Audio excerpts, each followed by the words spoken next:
இல்லை ஃபஸ்ட்டு அவரை பற்றி சொல்லுங்க, சந்தானம் சாரை பற்றி சொல்லணுன்னா வெரி குட் ஃப்ரெண்ட். அவர்கிட்ட ஒரு பெரிய விஷயம் கேட்டிங்கன்னா எல்லா புது டேரக்டருக்கும் அவர் தான் வந்து கூட வந்திருக்கிறார். அது வெற்றிமாறனாக இருக்கட்டும், நிறைய டேரக்டர்ஸ் அவ்வளோ அழகாக பண்ணுவார். எனக்கு என்ன ரொம்ப பிடிச்சதுன்னு அவர் வந்து ட்ராக்லாம் பண்ண மாட்டார், இதுவும் பண்ணதில்லை, கேரக்டராக இருக்கணும் ரொம்ப ஃபீல் பண்ணார். குறிப்பாக இந்த கதையில் கதை ஆரம்பிக்கிறது சந்தானம் தான் ஆரம்பிக்கும், இன்டர்வல் பாயிண்ட் சந்தானத்தில் தான் இருக்கும், கிளைமேக்ஸும் சந்தானத்தில் தான் இருக்கும். ஸோ அப்படி வேணும்போது அவர் எனக்கு வேணும்னு தோணுச்சு, போய் சொன்னோன்னு அவரும் பேசுகிற சென்னை தலைவா சூப்பராக தலைவா அப்படின்னார், நல்லா இருக்கு அப்படின்னார். அவர்கிட்ட ஒரு பெரிய ப்ளஸ்ன்னு கேட்டால் இம்ப்ரூவைஸ் பண்ணார், நிறைய இம்ப்ரூவைஸ் பண்ணி கொண்டு வருவார். கொண்டு வந்தோடனே எனக்கு வேணாங்க இது வேணாங்கன்னு சொன்னால் இம்மிடியேட் அப்படி ரிஜெக்ட் பண்ணுறார், நீங்கள் சொல்லுங்கன்றார். ஸோ அவ்வளோ ஒரு என்ன சொல்றது, எனக்கு தெரிஞ்சு சகுனி தாண்டி இன்னும் போகும் போகிற ரிலேஷன்ஷிப். ஸோ அந்த மாதிரி ஒரு நல்ல ஃப்ரெண்ட்ஷிப் வந்துச்சு. அவர் எல்லாத்தையும் சொல்லிட்டு இருந்தார். ஆக்சுவலாக ஃப்ரெண்டு ராஜேஷ் ஓகே டேரக்டர், அவங்ககிட்ட சொல்லிக்காப்புல இது மாதிரி இன்னொரு டேரக்டர் கஷ்டம்ப்பா, எனக்கு ரொம்ப சந்தோஷமாக இருக்குது, எனக்கு அநியாயத்தை கலாய்கிறாம்பான்னு சொல்லிட்டு இருந்தார். So it's very good friend. எனக்கு தெரிஞ்சு இனிமேல் வந்து அவரெல்லாம் படம் பண்ண முடியுமான்னு தெரியல எனக்கு. ஸோ எனக்கு அது மாதிரி போச்சு. ஏன்னா இம்ப்ரோவைசேஷன் அந்த டெடிகேஷன் இருக்கும் அவர்கிட்ட, ரொம்ப பிடிக்கும் எனக்கு அந்த விஷயங்கள். அது இல்லாமல் இன்றைக்கி லைம் லைட் கூடிய ஒரு காமெடியன். ஸோ அவர் கூட பேசுறதுலாம் அவருக்கு என்ன ஜென்ரலாக அவர் வந்து இது பண்ண மாட்டார், அதாவது உருவாக்க மாட்டார், கிரியேட் பண்ண மாட்டார், அப்படியே லைவாக எடுத்துகிட்டே இருப்பார் ஒரு விஷயம். அதுதான் ஒரு பெரிய ப்ளஸ்ஸாக போச்சு. அவர் ரொம்ப முக்கியமான கேரக்டருங்க படத்தில். ஆக்சுவலாக வந்து ஹீரோவுடைய ஃப்ரெண்டுன்னு சொல்ல முடியாது நான், அவரும் இவர் சந்திக்கிற இடம் தான் கதையை ஆரம்பிக்குது. ஸோ அவர் வந்து என்ன, அவர் ஒரு ஆட்டோக்காரர் ஆரம்பிச்சு அவர் பாலிடிக்ஸ் என்டர் ஆகி அவர் கூத்துருக்கும், நீங்கள் பாருங்க பார்த்தா தெரியும், இன்ட்ரெஸ்ட் போயிடும். It's very good. அவர் ரொம்ப என்ஜாய் பண்ணி பண்ணது. என்னப்பா ஃபஸ்ட் டைம் எனக்கு வேற மாதிரி இருக்குப்பா என்ன, அவர் ரொம்ப நல்லா இருந்துச்சு அந்த விஷயங்கள்லாம். இல்லை எனக்கு மணிவண்ணன் சாரை பற்றி சொல்லணும். ஃபஸ்ட்டு நீங்கள் கேட்ட கேள்வினால சொல்லணும். எனக்கு தமிழ் சினிமாவில் ரொம்ப இன்ஸ்பயர் ஆன நிறைய பேர் இருக்காங்க, பாரதி ராஜா, பாலச்சந்தர் சார் எல்லாமே இருக்காங்க. எனக்கு ரொம்ப பிடிச்சது வந்து மணிவண்ணன் சார். அது சின்ன வருத்தம் கூட இருக்கு என்னன்னா, அவர் வெர்சடைல் டேரக்டர். அவருடைய 24 மணி நேரமாக இருக்கட்டும், 100வது நாளாக இருக்கட்டும், தீர்த்தக்கரனாக இருக்கட்டும், அப்படி ஸ்கிரிப்ட்ஸ் பண்ண இன்னைக்கு டேரக்டர்ஸ் இல்லை. நான் யாரையும் ஓன் பண்ண விரும்பல, பட் ஒரு விஷயத்த மட்டும் சொல்கிறேன், நானும் என்னையும் சேர்த்து சொல்லிக்கிறேன். நம்ம 2 படம் பண்ணுறோம், ஒரு சக்ஸஸ் வருது, உடனே நம்ம கடவுள் மாதிரி பேச ஆரம்பிச்சிடும் மீடியா முன்னாடி.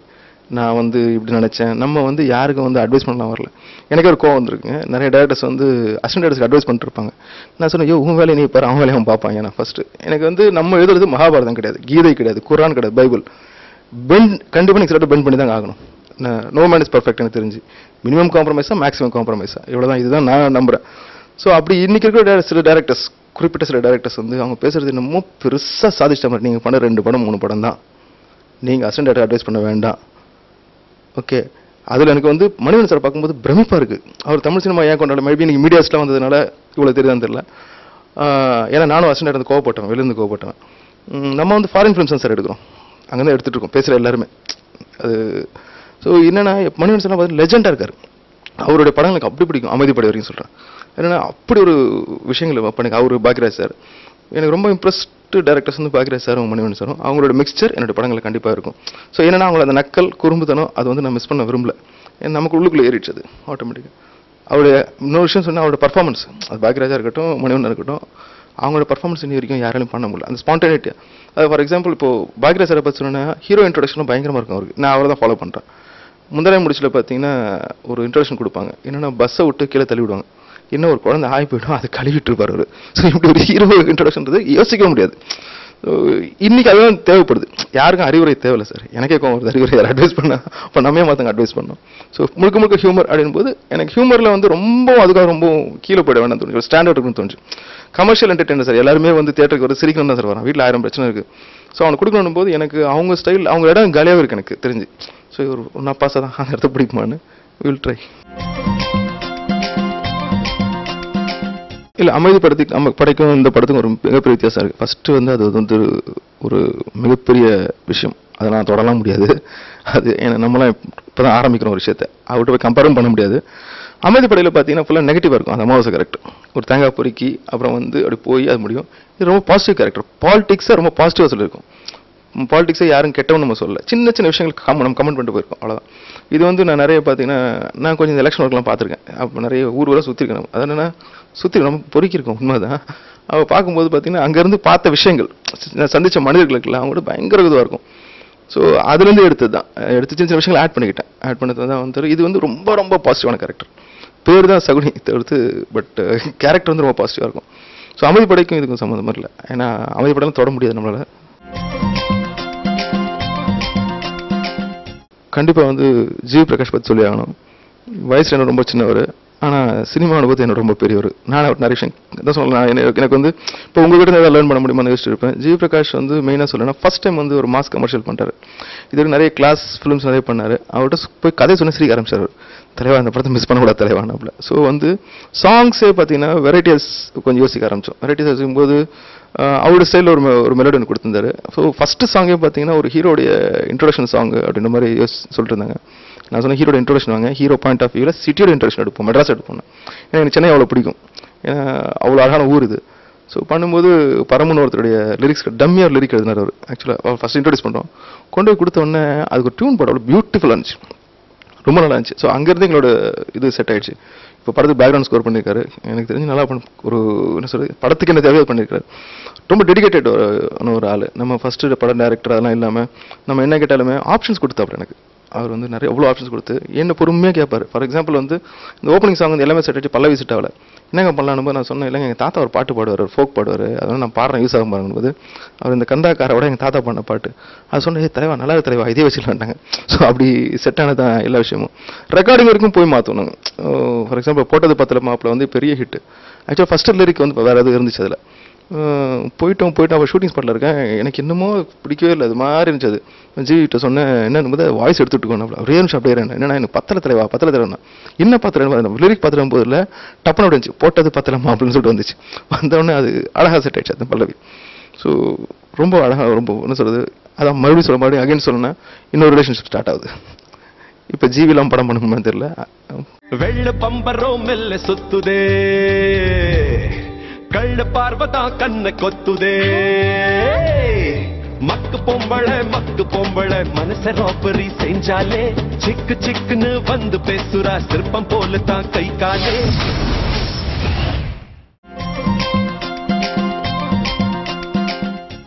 படத்துடைய கேமராமேன் அப்படின்னு சொல்லும்போது பிஜி முத்தியாவுக்கும் ஃபர்ஸ்ட் மாஸ் படம். இதுக்கு முன்னாடி பார்த்தீங்கன்னா ரொம்ப சாஃப்டான படம், கண்டேன் காதலை, பூ, வந்தானுன்றதெல்லாம் பண்ணிட்டு இருந்தாங்க.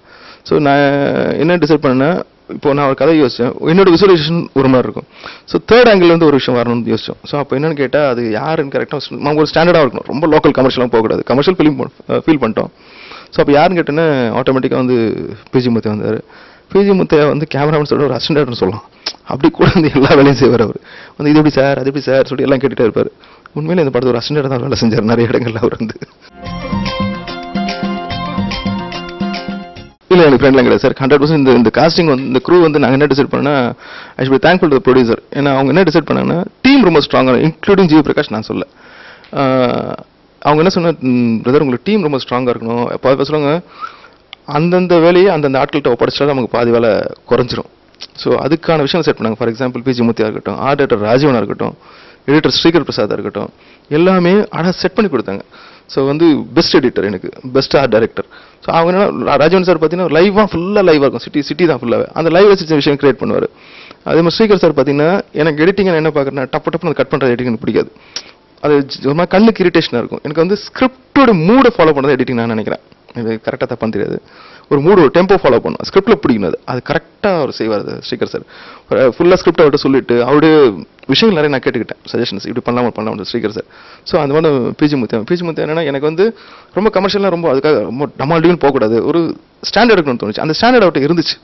ஸோ ஆட்டோமேட்டிக்காக அதெல்லாம் அக்செப்ட் பண்ணும். ஸோ ஃபர்ஸ்ட் ஆஃப் ஆல் இந்த டீமை கொடுத்த என்னோட ப்ரொடியூசர்ஸ் தான் அகைன் தேங்க்ஸ் சொல்லணும். இது வந்து உண்மையிலே என்னென்னா எல்லாரும் சொல்லுவாங்க இல்லைங்க படம் முடியும் போது ப்ரொடியூசருங்க டேரக்டர் சண்டை வரும்னாங்க, அது எப்படி சண்டை வரும்னு யோசிச்சு பார்த்தோம். பட் பார்த்தா இப்போ ஒரு ஃபேமிலி மாதிரி தான் இருக்கோம் நாங்கள், அவ்வளோ ரிலேஷன்ஷிப் இருக்குது. ஏன்னா தே ஆர் ஹாப்பி. ஏன்னா ஒரு விஷயம் நல்லா வரது ரொம்ப போராடும் போது ஸோ அந்த டீமை செலக்ட் பண்ணி கொடுத்த ப்ரொடியூசர்ஸ் தேங்க்ஸ் சொல்லணும். இந்த படத்தினுடைய ஸ்டண்ட் மாஸ்டர் வந்து அனல் அரசு. படத்தில் ஒரு 2 ஃபைட் இருக்குது. இதில் இது வந்து முழுக்க ஒரு ஜாலியான ஒரு மைண்ட் கேம் தான். அது ஆக்ஷன் ஃபிலிம் சொல்லவே மாட்டேன், அது ஒரு மைண்ட் கேம். நான் ஆக்ஷன் ஃபிலிமே நான் எப்படி பார்க்குறேன்னா ஒரு வகையில் இது ஆக்ஷன் ஃபிலிம் சொல்லலாம். என்னென்னு கேட்டிங்கன்னா ஃபிசிக்கல் ஆக்ஷனோட மென்டல் ஆக்ஷன் தான் இப்போ பவர்ஃபுல்லாக இருக்கும். இப்போது இன்றைக்கி வரைக்கும் நம்மளால் தொட முடியாத ஒரு மிகப்பெரிய படம் வந்து பாஷா மாதிரி ஒரு படம் கிடைக்குமா, கிராண்டான படம் கிடைக்கும்ங்கிறது தெரியாது. ஆனால் பார்த்தீங்கன்னா ஃபர்ஸ்ட் ஹாஃபில் ஃபைட்டே இருக்காது, ஒரு சின்ன டெம்போ கிரியேட் ஆகிட்டு இருக்கும். ஸோ டெம்போ கிரியேட் ஆகிறது ஒரு ஆக்ஷன் மூடுன்னு நினைக்கிறேன். அப்படி நினச்சினா இது ஆக்ஷன் படம். பட் அதுக்கு அவருக்கு தேவையான இடங்களில் அனலர்ஸ் வந்து ரொம்ப நல்லா சில விஷயங்களை பண்ணி கொடுத்தாரு. மைண்ட் கேம் தான், முழுக்க ஒரு மைண்ட் கேம், முழுக்க ஹியூமர் தான் அந்த படம். நீங்கள் வந்து அதை சொல்லுவாங்களே, எங்களுக்கு கூட யாரோ கேட்டாங்க ஏங்க அந்த படத்தை பார்க்கணும்னு கேட்டாங்க. வாழ்க்கையில் நீங்கள் சந்தோஷமாக இருக்கணுமா இல்லை அழுதுகிட்டே இருக்கணுமா நான் கேட்டேன். சந்தோஷமாக இருக்கணும் அப்படின்னா அப்போ போய் சகுனி படத்தை பாருங்க. So if you want to be happy go and watch Saguni, அவ்வளோதான். எனக்கு தெரிஞ்சு உங்கள் எல்லாருக்கும் பிடிக்கும். குறிப்பாக வந்து கார்த்தி சாருக்கு என்னென்னா ஃபேமிலி ஆடியன்ஸ் ரொம்ப நிறைய இருக்குது அவருக்கு. நிறைய பெண் ரசிகர்கள். இதில் ரொம்ப குறிப்பாக சொல்லணுன்னா போலண்ட் வந்து ஒரு சாங் எடுக்க போனோம். போலண்ட் சாங் எடுக்க போகும்போது இது அதுக்கு முன்னாடி விஷயம் என்னன்னா ஹைதராபாத்தில் வந்து ஷூட்டிங் போகணும். ஹைதராபாத் ஷூட்டிங் போகும்போது நான் நினச்சேன் அவன் சிட்டி இந்த படத்தை மிகப்பெரிய சேலஞ்ச் என்னன்னு கேட்டிங்கன்னா கேமராக்கு முன்னாடியும் க்ரௌட் இருக்கும். எனக்கு நம்ம கிரியேட் பண்ண க்ரௌடு கேமராக்கு முன்னாடியும் க்ரௌட் இருக்கும். ஏன்னா ரோட்டில் கொண்டு போய் சந்தானத்தையும் கார்த்தி சாரையும் நிப்பாட்டினா காட்டுப்பூச்சின்றான், ராக்கெட் ராஜான்றான். ஸோ இவங்களை கண்ட்ரோல் பண்ணி எடுக்க மிகப்பெரிய சேலஞ்ச் இருந்துச்சு. சரி மெட்ராஸ் தான் அப்படி நம்ம ஹைதராபாத் போயிடலாம் சொல்லி ஹைதராபாத் போனோம். ஹைதராபாத் போனால் அங்கே அதை விட அண்ணையா அவங்க கத்துறான், இதை விட அங்கே அதிகமாக க்ரௌட் இருக்குது. சரி இது எதுவும் வேணாம் நம்ம போலண்டு போய் சாங் எடுப்போம் போனோம். அங்கே போனால் போலிஷ் பீப்புள், அந்த ஊர் மக்கள், அவங்களுக்கு வந்து இங்கிலீஷ் தெரியாது, அவங்க லாங்குவேஜ் போலிஷ் தான் தெரியும். ஸோ அங்கே போய் நின்றுட்டு இருந்தால் ஒரு கும்பல் அப்படியே பார்த்துட்டு இருக்கு ராஜசுந்தரத்தையும் கார்த்தி சாரையும். எதுக்கு இவங்க பார்க்குறாங்க, எப்போ அடிப்பாங்களோ என்னமோ பயந்துகிட்டே இருந்துச்சு. ஷூட்டிங் முடியும் போது கேட்டேன் என்னங்கன்னும் போது இல்லை நான் அவங்க பார்க்கணுன்ற மாதிரி அவங்க லாங்குவேஜ் புரியல, பட் என்ன சொல்ல புரியுது. போனால் சகுனுடைய அந்த பிகினிங் போசஸ் டிசைனும் செருத்தோட டிசைன் கொண்டு வந்து வச்சு காட்டுறாங்க. இது ஆட்டோ போடுங்க. எனக்கு உண்மையிலே வடிவில் வந்து ஷாக் ஆகிட்டேன். எனக்கு என்னடான்னு பார்த்தா அவங்க அந்த ஃபிலிம்ஸை வாட்ச் பண்ணியிருக்காங்க. எனக்கு பெரிய ஆச்சரியம், அவ்வளோ தூரம் வந்து அந்த ரீச் இருந்துச்சுன்னு சொல்லிட்டு. ஸோ அவருக்கு வந்து அந்த ஃபேமிலி ஆடியன்ஸ்ன்ற விஷயங்கள் நிறைய இருக்குது. ஸோ அவரோட ஃபேன்ஸு எல்லாமே வந்து அவர் அவ்வளோ ஜாலியாக பார்க்குறாங்க. ஸோ அதை கரெக்டான ஒரு படமாக கொடுக்கணும்னு தோணுச்சு. அதுக்குனால முழுக்க ஹியூமரை தான் கை வச்சோம். ஸோ சகுனின்றது நீங்கள் சந்தோஷமாக ஜாலியாக என்ஜாய் பண்ணுற படம். பொலிட்டிக்கல் பேக்ரவுண்ட் இருக்குமே தவிர எந்த பொலிட்டிஷன் நாங்கள் தாக்கல. ஏன்னா தாக்குற அளவுக்கு எங்களுக்கு அறிவும் இல்லை. So thank you. நேற்று ஒருத்தர் கேட்டாங்க, சார் நீங்கள் ஏதாவது மெசேஜ் சொல்ல முடியுமான்னாங்க.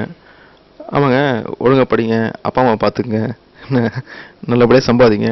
அது என்னென்னா இப்படிலாம் எந்த மெசேஜ் இருக்காது இல்லை. பட் இன்னர் கரண்ட்டாக நம்மளோட ஃபீல் இருக்கும். ஜென்ரலாக நான் எப்பவுமே ஒன்று நினைக்கிறேன், சினிமா வந்து டிரான்ஸ்ஃபர்மேஷன் ஆஃப் எனர்ஜியாக பார்க்குறேன். எல்லாமே அப்படி தான். ஒரு energy can either be created nor destroyed nor. So energy வந்து டிரான்ஸ்ஃபார்ம் தான். ஃபார் எக்ஸாம்பிள் என்னோட மைண்ட்லேருந்து பேப்பருக்கு வருது, then paper to screen to audience mind. So இது கரெக்டாக கனெக்டான அந்த படம் ஹிட்னு நினைக்கிறேன் நான். ஸோ நான் முழுக்க commercial entertainer, lot of humour. நீங்கள் சிரிச்சுட்டே இருக்கலாம், குழந்தைங்கலேருந்து எல்லாருக்குமே பிடிக்கும்.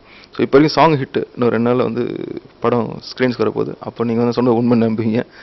நிஜமாகவே நீங்கள் சந்தோஷமாக இருக்கணும்னா சகுனி படத்தை கண்டிப்பாக வாட்ச் பண்ணணும், மிஸ் பண்ண வேண்டாம். என்னன்னு கேட்டால் நம்ம அவர் எது பண்ணாலுமே ஜாலியாக இருக்கும். அதில் ஸ்கிரிப்ட் பெரிய ஸ்ட்ரென்த் ஆகிப்போச்சு. பெரிய ஸ்ட்ரென்த் அதில் வந்து சிரிச்சுக்கிட்டே இருக்கலாம். நீங்கள் ஃபஸ்ட்டு ஃப்ரேம் 2 ஃப்ரேம் சிரிக்கலாம். ஃபார் எக்ஸாம்பிள் இப்போ சென்சாரில் வந்து தமிழ் 2 சென்சார் பண்ணோம். சென்சார் பண்ணும்போது அந்த கமிட்டி மெம்பர்ஸ் வெளில வந்து சூப்பராக படம் என்னங்க சிரிச்சுக்கிட்டே முடியல, கண்ட்ரோல் பண்ண முடியல. என்னங்க அது சிரிப்புனா வெறுமனே ஃபார் த சேக் ஆஃப் ஜோக்ஸில் பிட்ஸ் போட்டே இல்லாமல் கண்டென்ட் இருக்கும், நல்ல கண்டென்ட் இருக்கும். ஸோ அந்த கண்டென்ட் நீங்கள் என்ஜாய் பண்ணலாம். கார்த்தி சார் மட்டும் இல்லாமல் ராதிகா, அப்புறம் நாதர் சார், அப்புறம் பிரகாஷ் ராஜ் எல்லாருமே காமெடி பண்ணியிருப்பாங்க படத்தில். ஸோ அவ்வளோ ஏன்னா பேசிக் ஹியூமர்ன்றது வந்து சும்மா நையாண்டித்தனம் இல்லாமல் நமக்குள்ளே இருக்கும், சின்ன விஷயங்கள் இருந்துகிட்டே இருக்கும். பேசிக் எனக்கு நேச்சர் அது இருக்கும், அது அப்படியே ஸ்கிரிப்டில் ரிஃப்ளெக்ட் ஆகிருக்கு. 100% சந்தோஷமாக இருக்கலாம் படத்தை பார்த்துட்டு.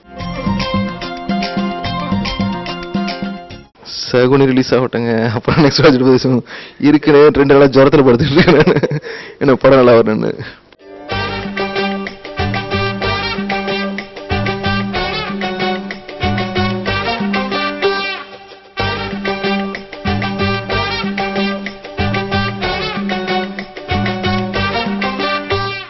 பெருசாக என்ன 3 பேசல, என் பேச்சை கேட்ட பிஹைண்ட் வியூவர்ஸ்க்கு ரொம்ப மனமார்ந்த நன்றி.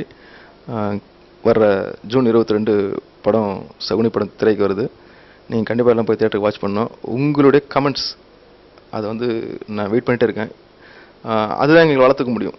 ஸோ நான் மட்டும் இல்லாமல் total whole Saguni team, Karthi sir, எங்களுடைய ப்ரொடியூசர்ஸ் ஞானராஜா, பிரபு சார், என்னுடைய டோட்டல் கிராஃப்ட்ஸ்மேன் எல்லாமே வெயிட் பண்ணுறோம். தியேட்டருக்கு போய் வாட்ச் பண்ணோம். தேங்க்யூ.